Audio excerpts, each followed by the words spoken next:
any enemy or any trials or any circumstances in your life. Joy, I'm concerned about the church in this hour.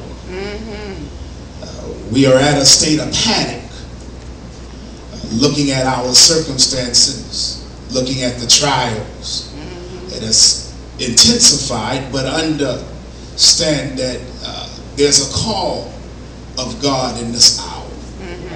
We must realize that God is up to something in our life. Just look at somebody and tell your neighbor, God is up to something.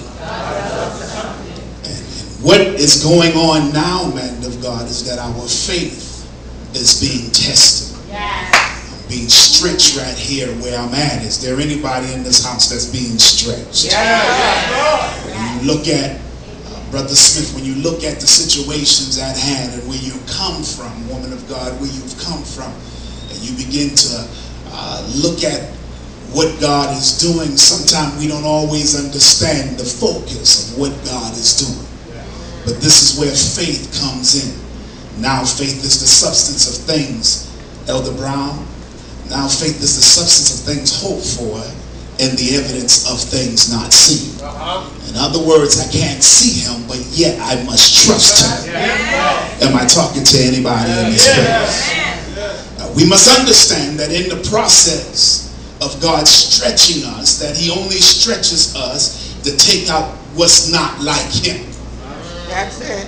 That's the only objective in the stretch. That's it. That's it. That as he stretched me, see, Stephen, I begin to look more like him. Because now I'm traveling through a process of maturity to know that even in the midst of my stretch, that there's some glory coming out of this. Look at somebody and tell your neighbor, there's some glory coming out of what you're going through. So now I must get to a place and realize that in the spirit that God is up to something and he's doing something that he might be glorified out of me. In other words, what you must understand right here, Felinda, is that whatever you've been through, whatever it looks like you're going through, because now sometimes our mind begins to play tricks on us. Right. We are so used to going through till we think that that's a way of life. But I came to tell you now that you have victory in God. Slap your neighbor high five and tell your neighbor, I've got victory in God.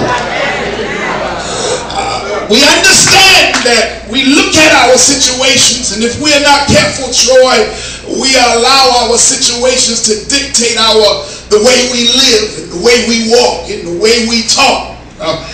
We begin to speak negative things, and we begin to believe negative things over our life when that's not the will of God. Just look at somebody and tell your neighbor, I don't know about you, neighbor, but I'm more than a conqueror. So now this is why in John 10:10 it tells us that the thief cometh not but to steal, kill, and to destroy. But God said, Jesus said, I come that you might have life, and that you might have it more abundantly. In other words, there is a plan for me. Even though I'm going through right now, just look at somebody and tell your neighbor, there's a plan for me. The only way I can realize that there's a plan for me, I must get up out of myself.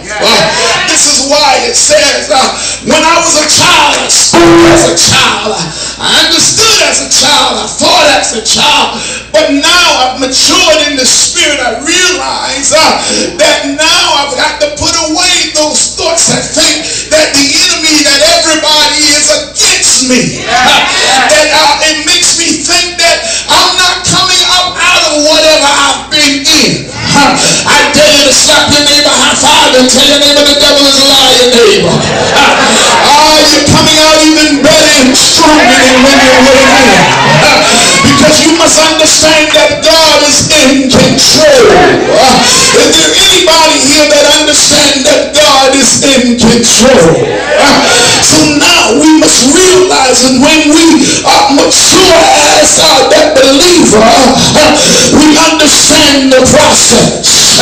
The process of elimination in Matthew 16 and 18. It says, upon this rock I I